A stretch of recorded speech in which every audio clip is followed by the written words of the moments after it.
ठगी और digital arrest जैसे फ्रॉड पर ग्राहक पंचायत का जागरूकता कार्यक्रम आयोजित किया गया। अखिल भारतीय ग्राहक पंचायत द्वारा ग्राहक जागरूकता पखवाड़ा अंतर्गत साइबर फ्रॉड, डिजिटल अरेस्ट एवं साइबर जागरूकता विषय पर व्याख्यान कार्यक्रम टीडी नरसिंह महाविद्यालय लौआ लक्ष्मणपुर में आयोजित किया गया, जिसमें मुख्य अतिथि के रूप में थाना प्रभारी सगरा अंकिता मिश्रा ने सोशल मीडिया, इंटरनेट के माध्यम से हो रही साइबर अपराध की घटनाओं के विषय में बताया। साथ ही महिलाओं को विशेष रूप से सतर्क और जागरूक रहने की आवश्यकता बताई। उन्होंने बताया कि अभी तक प्राप्त आंकड़ों और जानकारी के मुताबिक महिलाएं आसानी से साइबर ठगी का शिकार हो रही हैं, क्योंकि उनमें साइबर सुरक्षा सही और सुरक्षित पासवर्ड, OTP, अवांछित लिंक आदि पर जानकारी का अभाव होता है। साथ ही वो आसानी से किसी की बातों में आ जाती हैं। थाना प्रभारी अंकिता मिश्रा ने बढ़ते महिला अपराध, उसके बचाव और शिकायत के तरीके और डिजिटल दुनिया में हो रही महिला अपराध और मानव तस्करी के विषय में भी उपस्थित नरसिंह की छात्राओं को जानकारी दी। व्याख्यान कार्यक्रम में मुख्य वक्ता रहे राष्ट्रीय स्वयंसेवक संघ रीवा के जिला बौद्धिक प्रमुख रजनीश पांडे ने अपने साथ उड़ीसा में घटी फ्रॉड की घटना की जानकारी दी और बताया कि जितनी तेजी से डिजिटल दुनिया बढ़ रही है, उससे दुगनी तेजी से साइबर अपराध की घटनाएं बढ़ रही हैं। ऐसे में अपडेट रहना ही बचाव का तरीका है। व्याख्यान में कार्यक्रम की अध्यक्षता कर रहे सामाजिक कार्यकर्ता विजेंद्र गौतम ने भी लगातार हो रही साइबर फ्रॉड की घटनाओं के विषय में बताया और जागरूक रहने की आवश्यकता पर चर्चा की। उन्होंने युवाओं से संवाद करते हुए उनको नए नए तरीकों से होने वाले फ्रॉड पर सजग रहने और परिवार के बुजुर्ग सदस्यों को उससे अवगत कराने की बात रखी। कार्यक्रम के अंत में पूर्व प्रधानमंत्री मनमोहन सिंह को 2 मिनट मौन रखकर श्रद्धांजलि दी गई। कार्यक्रम का संचालन ग्राहक पंचायत रीवा के कार्यकारिणी सदस्य डॉक्टर व्योमकेश शुक्ल ने किया। लौआ लक्ष्मणपुर के उप सरपंच संदीप पांडे ने अतिथियों का आभार व्यक्त किया। नरसिंह महाविद्यालय के व्यवस्थापक डॉक्टर सुरेंद्र वर्मा, प्रिंस मिश्रा सहित महाविद्यालय के प्राध्यापक और सैकड़ों छात्र छात्राएं इस दौरान उपस्थित रहीं। भारत माता की, भारत माता की। जब तक नहीं बोलोगे अच्छे तो बोलते हैं वंदे वंदे। मां सरस्वती के चरणों में नमन। और आज जिस कार्यक्रम हो रहा है, और क्योंकि साइबर क्राइम के ऊपर कार्यक्रम था, डॉक्टर साहब हमारे मित्र व्योम जी ने बताया, मैं आया। हम सबको पता है कि कल हमारे पूर्व प्रधानमंत्री मनमोहन सिंह जी का निधन हुआ है। समस्त शासकीय कार्यक्रम और अलग अलग तरह के कार्यक्रम राष्ट्रीय शोक के कारण बंद हैं। क्योंकि ये जागरूकता का कार्यक्रम था, इसलिए स्थगित भी नहीं हुआ और हम सब यहाँ उपस्थित भी। तो निश्चित रूप से कार्यक्रम के बाद हम उनके लिए 2 मिनट का मौन रखेंगे। अब आते हैं अपने आज के मूल विषय पे। तो आज के इस कार्यक्रम में उपस्थित हम सबके अग्रज और इस कार्यक्रम के मुख्य वक्ता हमारे बड़े भाई भैया, इस कार्यक्रम के अतिथि हमारी बहन अंकिता मिश्रा जी, उनके साथ उपस्थित पांडे जी और इस महाविद्यालय स्टाफ में उपस्थित हमारे वर्मा साहब, अन्य स्टाफ एवं यहाँ उपस्थित छात्र शक्ति। अब सबसे अंतिम में जब बुलाया जाता है तो मुझे लगता है कुछ बचता नहीं बताने के लिए। मैं वही पूछ चाहता हूँ जैसे कि अब मुझे क्या बताना है। मैं सोचा था 1930 बता के चला आऊंगा, तो मुझे बुलाने से पहले वो भी इन्होंने बता था। तो अच्छा, जब मुझे पता चला कि मैडम को आना है, मुझे ये नहीं पता था कि अंकिता जी को आना है, मुझे ये पता था कि थाना प्रभारी महोदय को आना है। और मैंने कहा लगभग विषय वो कर देंगे, हम लोग सिर्फ थोड़ा बहुत कुछ बोलेंगे और चले आएंगे। फिर मैं आपको देखा तो मुझे सोचा कि इस कार्यक्रम के लिए सबसे पुख्ता व्यक्ति कोई था तो अंकिता जी थी। उनको और समय मिलना चाहिए था, क्योंकि उनको सोशल मीडिया में मैं फॉलो भी करता हूँ, तो मैंने देखा है। मैं इसलिए कह रहा हूँ, हंसिए नहीं, प्रैक्टिकली कह रहा हूँ, आप भी फॉलो कीजिएगा। वो भी फेसबुक का पूरा इस्तेमाल करते हैं अपने जीवन में, और जिस दायित्व में है उसका भरपूर उपयोग समाज के लिए करते हैं। आपको उससे सीखना पड़ेगा। वहीं से आप ये सारी चीजें साइबर को समझ जाएंगे। कितना उपयोग करना अपने पारिवारिक जीवन में, सामाजिक जीवन में और खुद के जीवन में कैसे रहना है, ये दोनों चीजें उन्होंने कहा ना कि आप जाइए घूमिए, लाइफ टाइम स्टेटस मत डालिए।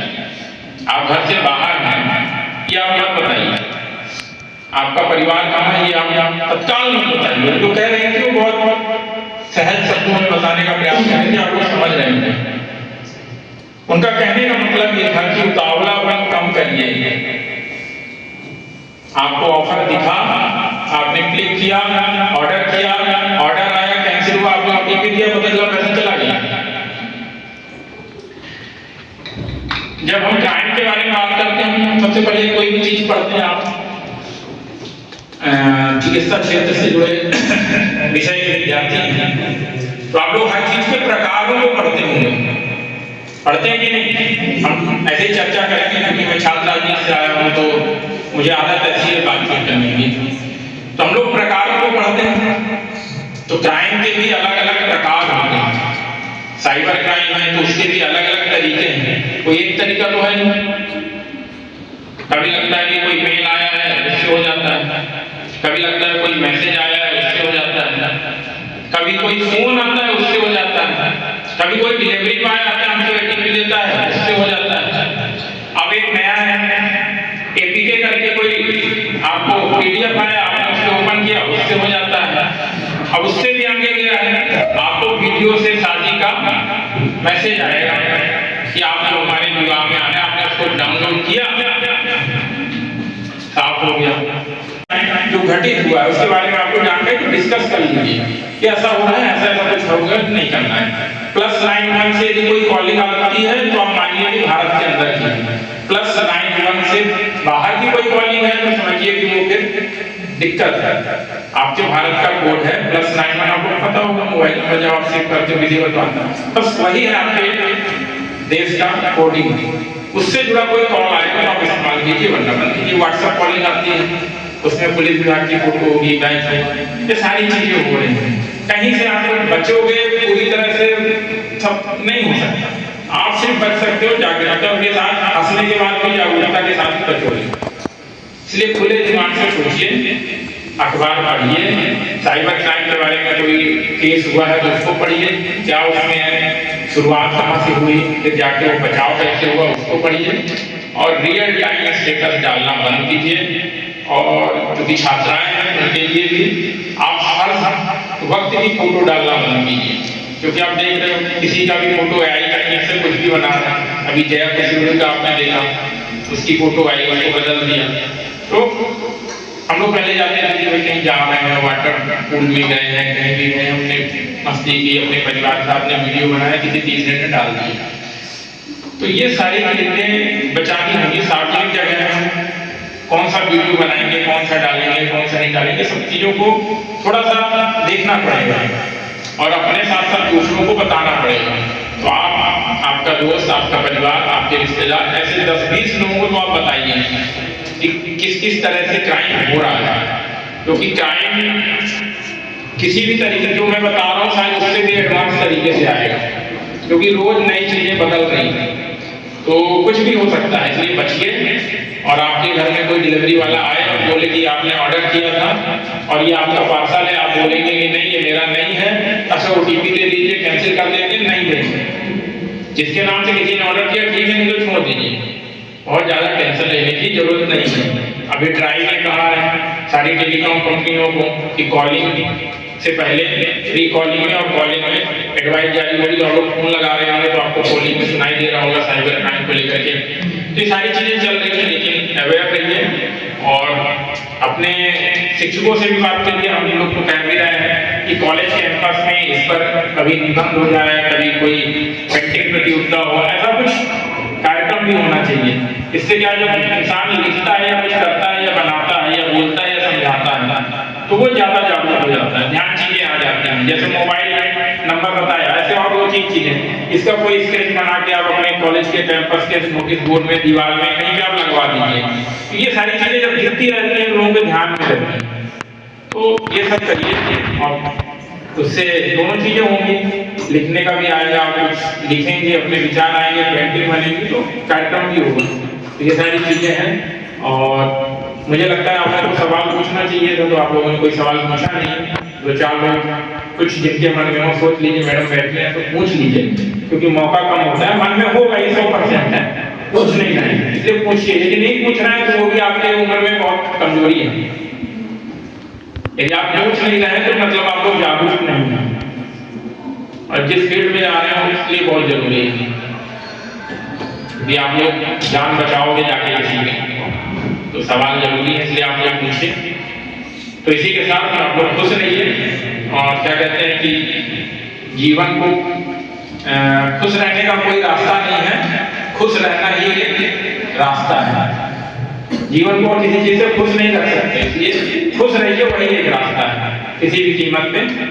और काम कीजिए, पढ़िए, और जो बताया मैडम ने इनडायरेक्टली उसको समझिए। प्रेम मोहब्बत बाद में है ना, और होती है तो कोई बुरी चीज नहीं है, लेकिन इसके साथ उससे व्यक्तिगत जीवन, पारिवारिक जीवन और सामाजिक जीवन खराब ना हो। बुराई नहीं है। मेरी भी बहन है, वो सॉफ्टवेयर इंजीनियर है, फुल फ्री है, कहीं बताना उन्हें कोई, तो ये सारी चीजें में कोई दिक्कत नहीं है। लेकिन है ना, जो उन्होंने इनडायरेक्ट बताया है उसको मैं डायरेक्ट बता रहा हूँ कि आप लोग पूछिए। दो सवाल कोई भी पूछे, क्योंकि दो से कम सवाल तो नहीं होने चाहिए, इसलिए दो सवाल पूछिए। कौन पूछेगा?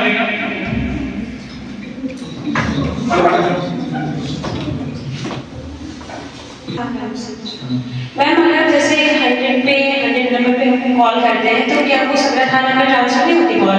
क्योंकि वो एरिया पहले पूछते हैं कि आप कौन से एरिया से हैं, तो बताया जाता है कि सरदार, तो क्या कॉल वहाँ के पास नहीं होती? भोपाल और जोलर होता है हमारा, तो आप जब कॉल करते हो ना तो वो भोपाल पहुंचता है पहले, फिर वो वहां से पूछते हैं कहाँ से आप बात कर रहे हो, सगरा से या किस क्षेत्र से, तो वो फिर पहले जिला पूछते होंगे, पूछा होगा किस जिले से बात कर रहे होंगे, तो आप बताया होगा रीवा, फिर रीवा में उन्होंने गाँव पूछा होगा, फिर वो कई सारे इनकी शाखाएं हैं, तो रीवा जिले में कौन सा थाना लगता है आपका, सगरा में पेरेंट्स से शेयर करो, उसमें कोई दिक्कत नहीं है। आप जो नजदीकी पढ़े लिखे रिश्तेदार हो, या हर किसी के यहाँ कोई ना कोई ऐसा रहता है जो किसी प्रशासनिक पद पे रहता है, आप उससे शेयर करो, तो वो हमसे ज्यादा नॉलेजेबल होते हैं, तो हमको बता देंगे। फिर आप पुलिस से तो संपर्क कर ही सकते हो, कभी भी कहीं भी अवेलेबल है। कोई भी मतलब डिजिटल अरेस्ट जैसा है, वीडियो कॉलिंग में या वीडियो भेज के ब्लैकमेल कर रहा है, आपकी फर्जी उसने फोटो लगा दी और धमकी दे रहा है ये वायरल करूंगा वो वायरल करूंगा, ठीक है। तो साइबर से रिलेटेड मुझे पता है कि ऑलमोस्ट चीजें आप लोग वैसे भी समझदार हो, उतना कर ही लोगे, ओटीपी के बारे में पता चल गया, डिजिटल अरेस्ट के बारे में भी ऑलमोस्ट चीजें पता ही चल गई।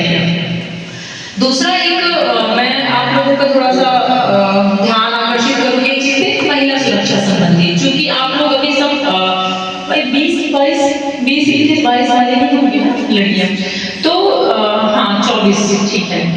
तो इसमें एक मैं आज आप लोगों को बताती हूँ। सबसे मेन इसमें इंस्टा का बहुत प्रचलन है। इंस्टा पे कोई दिक्कत नहीं है, सब कोई पब्लिक करो, आप चाहे तो पर्सनल अकाउंट बनाओ, उसमें कोई बहुत बड़ी बात नहीं है। लेकिन एक चीज ध्यान रखें हमेशा कि कहीं भी आप वेकेशन पे जाओ या आप किसी रिश्तेदार के यहाँ जाओ, दोस्तों के साथ घूमने जाओ, कहीं पे जाओ, तो आप ना पल पल की चीजें अपलोड नहीं करो। दैट एक होता है ना हैशटैग चलता है कि आज हम प्रेम मंदिर वृंदावन में हैं, आज हम ओंकारेश्वर घूमने आए हैं, आज हम गोवा में हैं, है ना, गोवा वाले बीच पे, लाइक उस टाइप का। तो आप 10 दिन बात करो ना अपलोड, कोई दिक्कत नहीं है। आपका Every passionate child has a unique story. Mount Era Convent School. Mount Era Convent School believes that a better future lies where children can love themselves. Mount Era Convent School have trained and experienced teacher, modern infrastructure, van facility, big playground, pedagogically designed curriculum, CCTV surveillance in all classes.